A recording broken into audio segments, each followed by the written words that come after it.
मुदखेड तालुक्यातील मुगट वन परिमंडळात हल्ली बिबट्यांचा मुक्त संचार सुरू झाल्याने शेतकऱ्यांच्या पाळीव जनावरांच्या जीवितावर टांगती तलवार। नव्या वर्षाची सुरुवात म्हणू की काय एका म्हशीच्या वगाराचा बिबट्याने फडशा पाडला।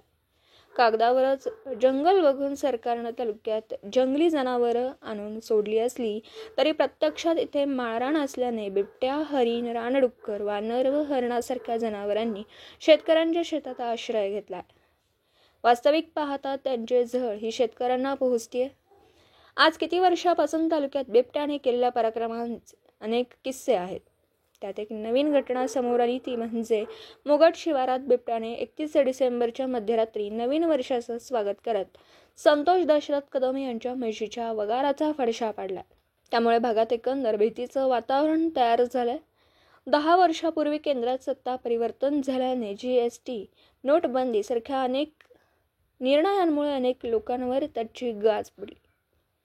सरकारकडून असाच एक निर्णय घेतला गेला तो म्हणजे वन विभागाची जमीन मुक्त करण्याचा। त्यावर बरेच सर्वेक्षण झाले। वन विभागाने आपापली हद्दही करून घेतली।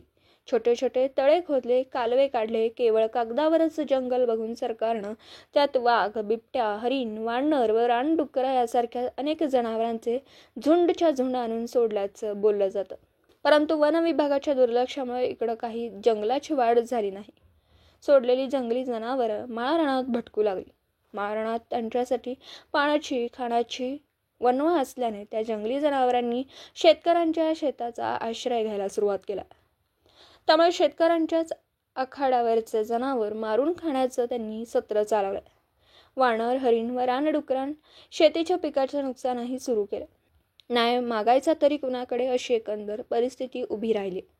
याकडे वन विभागाच्या अधिकाऱ्यांचे सपशेल दुर्लक्ष झालं असल्याने सरकारने जंगल समजून माळरानात सोडलेल्या जंगली जनावरांवर भागातील वन अधिकाऱ्यांचं म्हणावं तसं नियंत्रण दिसत नाही। बिबट्याकडून पाळीव प्राण्याची हानी होत आहे।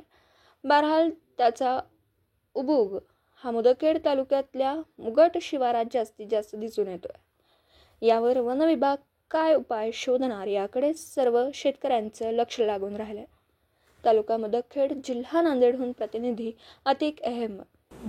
दिवसभरातील घडामोडींचा आढावा घेण्यासाठी पाहत रहा N24 मराठी न्यूज चॅनल।